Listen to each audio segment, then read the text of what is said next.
Jacob, John, hey, congratulations on your new film. I See the Demon. Thank you. Thank you. Thanks, Uh, thanks for talking to us.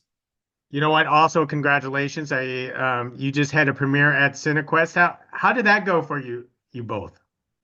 That was amazing. It was we loved it. It was packed house, tons of people, great reaction, lots of emotions, lots of jumps, lots of people getting scared, lots of people crying. Quiet when it needed to be quiet, loud when it needed to be loud, and it's under 90 minutes. Could you ask for more? No. It's great. It's like, oh, it's just like you got to yell that to the audience. It's like, because people are like such short attention spans. They're like, can't handle anything over like 2 hours. So there you go. Yeah. You know what? That's actually funny, is because for some unknown reason, like the past year and a half, I feel like every movie is like over 2 to 3 hours now these days, especially those big blockbuster films. Yeah. Hmm. And this But feels like a big blockbuster film, but not 2 hours. well said. Well, Jacob, let me throw the first question to you is where the original idea came from for I See the Demon, because it was giving me like all those vibes from another indie darling called Coherence that came out years ago. Yeah, there's definitely some coherent sort of vibes going on there. We looked to that to kind of see how we would put a structure together of people stuck in a house, stuck all together, and you don't know if you can trust each other. I think there were lots of different ideas ping-ponging in my head around, but one of the significant ones was a friend of mine who just disappeared on me and totally ghosted me. And I don't know why. I still don't. I never heard from that person again. And so I was like, did I do something wrong? Did I offend this person? And it just made me kind of unsettled. And you don't, it's like you realize you don't know people completely. And so that's what at the core of this film, that's one of the main cores of the film is not being able to know whether or not you know the people who are around you and how unsettling that can be. John, we always have to ask that obligatory, question of what initially drew you to this project. But you've done a lot of indie films before, so tell us what makes I See the Demon much different from other projects in the past. For me, well, I've never really done this genre before, and I love horror, I love sci-fi, and all kind of throwing it in with the psychological drama aspect. It's just like, I read the script and I was like, I don't get a lot of these scripts. I don't get a lot of offers for these, and so yeah, it's kind of like it's not just ticking a box. It was, a playground that I wanted to play on a little bit. And I love independent films, and it was an ensemble cast, and I love working with other actors, especially if you can kind of all be on the same. And I mean, really, not just share, a couple scenes here and there, like we're all together for the entire film. And that was really enjoyable to do, but also very enjoyable to watch. Jacob, tell us about the horror elements that was inputted into this film. Why do you want to go in that direction? Well, so the film's deals with trauma and cycles of abuse, and um, it just felt like a natural expression of the horror and trauma that our lead character has kind of undergone in as you watch the film and make what I'm saying will make more sense. But there's things in her past that are pretty horrific, and it was just a way to express those in a way that felt very impactful and emotional and true to the character. Um, yeah, that's really where it was. It was just kind of we were building the film around characters and trying to express what was going on in their inner mind, um, and trying to get that across to the audience as viscerally as we could. Of course, as the main character, Lucy herself going through this trauma, she relives over and over again. So Jacob, how did you want to approach, a film like this through almost sort of like the sequences of Groundhog Day over and over again? Right. Yeah, so that was it's kind of built into the structure of the film. I don't want to give away too much about why that is.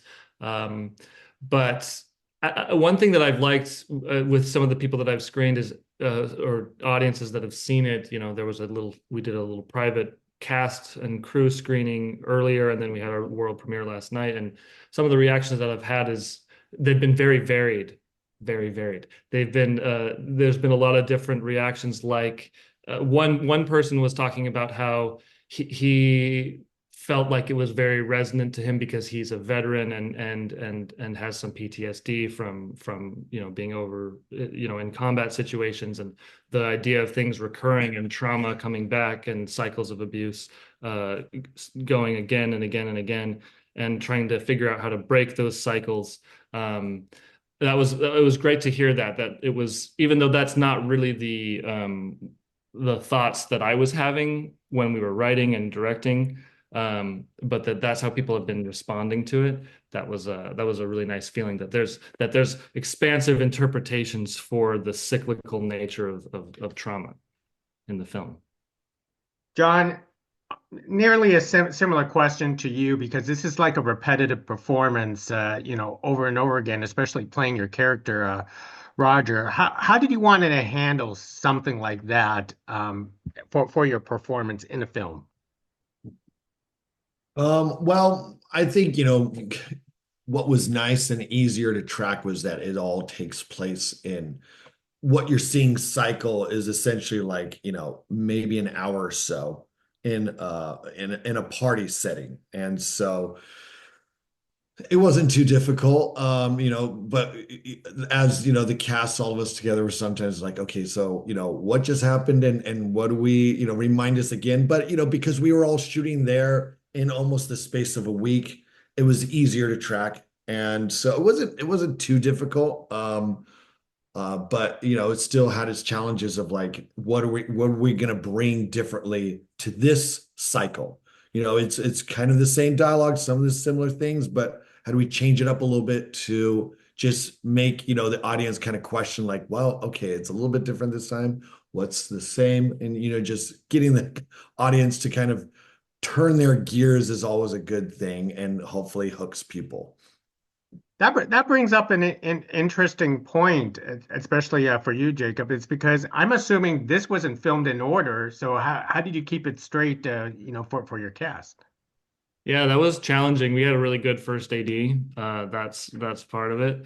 And then I think also with the cinematographer and the production designer, we talked about how to tweak both how the shots look and what's on the set in ways that can cue both the audience and also us to kind of be like, okay, now we're at this point and we're in this cycle, and this cycle looks like this, and so and so we just kind of developed kind of a shorthand with the crew where we were like, okay, cycle one, we're in, and it was all just like little like words that wouldn't make sense to anybody outside of it because it was just kind of like code. Like this word means we're in this sort of world. This word means we're in this sort of world. And then with the actors, it was all just working with the emotions. It was just, like, okay, we filmed in chunks. So we would kind of shoot out different areas of the house. And so, the surprise birthday party moment, we shot that one just kind of back to back where in the different iterations of it. And so then it was just like, okay, like Don was saying, okay, we're here now. These are the emotions you're feeling. This is where you just came from. And the cast pulled it off really, really well of being able to kind of jump from playing one emotion and then jumping to playing the next emotion. And they did that really deftly. So that was really nice to have such a great cast on board for that. Now, for the both of you, Alexis really anchored this film. What was it like working with her, and the pressures for her to basically carry this film on herself? Yeah, that was great. She really does carry the film. She has to go to a lot of really intense emotional places, and she has to, yeah, like we are saying, carry the whole film, both narratively and thematically and emotionally. So it was intense, and we needed to make sure that she had what she needed to be able to do that, to be able to go to those places and to feel that like she could be safe and safe enough to be vulnerable on the set. And the other actors that she plays alongside with were very helpful in facilitating that as well. And yeah, so it was great. It was really great. It was very difficult. It was a very difficult process, but it was a very rewarding process for me and for her as well. I don't know if you have John? anything. It was just, I mean, what you see on screen is kind of, mirrored of what it was in real life. In that, the rest of we in the story, everybody is kind of on one side. They're like, you know, whatever's happening in their world is, aware to them. But then Alexis really it's her against us, kind of, if you think of it this way, because she's constantly questioning, wait, what's real? What's going on? Am I crazy? And everybody's looking at her. And in real life, like, and it's a bummer, but it's also part of, the process of filmmaking. We would all be chumming around off set and get along, and then but feeling terrible because Alexis over there, like, who gave an incredible performance, and in order to do so, just had to get in her own space. And so it would be like, it was not unlike what you see on film, where you'd be hanging out, and then it's like, okay, it's time to shoot, and then poor Alexis, come on in, and you have to go suffer all through this scene and suffer through this story while we're kind of the clueless ones, and we're just having fun, and we're like, well, we're reactionary, and she's causing all the drama, in that she is the one, questioning the reality. And so it was, you feel bad for her, but at the same time feel great for her because she pulled it off beautifully.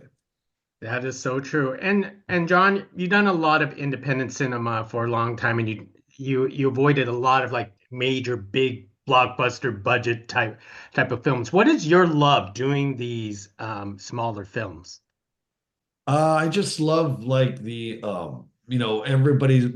typically everybody's all in on, independent films. I mean, more often than not, you've got, like, obviously the, writer, director, more often than not are the same person, with independent films. And so I mean, everybody's just like, hey, we're here to make it happen. You are, and more often than not, you are all forced together in one location or in the same place. And again, you just, everybody, the crew, the cast, you just bond more so than you would typically on a studio film. And again, I'm, not harping on studio films. I mean, those have obviously their merits, and it's really nice having incredible craft services on a studio film.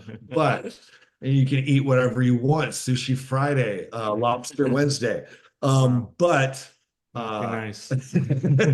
it was nice. Yeah, yeah. But it was, but it's just, normally there's a vibe of like, we're doing this because we truly believe in the project and in the material. And I'm talking about, like, everybody below and above the line. There's really no line when it comes to independent filmmaking. You just have, everybody's like, whether they're buddies or friends or they've worked together before, they're all doing it because they believe in it. And so, and I think that normally shows through the product. Well said. Well, both of you, I thank you very much for carrying this conversation for I See the Demon. It is a wonderful film, and I really hope that Roger got a chance to pee in that film in the end. It wasn't P he was looking for. That is right. Thank you very much. Great. Thank you so Thank you. much. Nice to meet you. Thank you.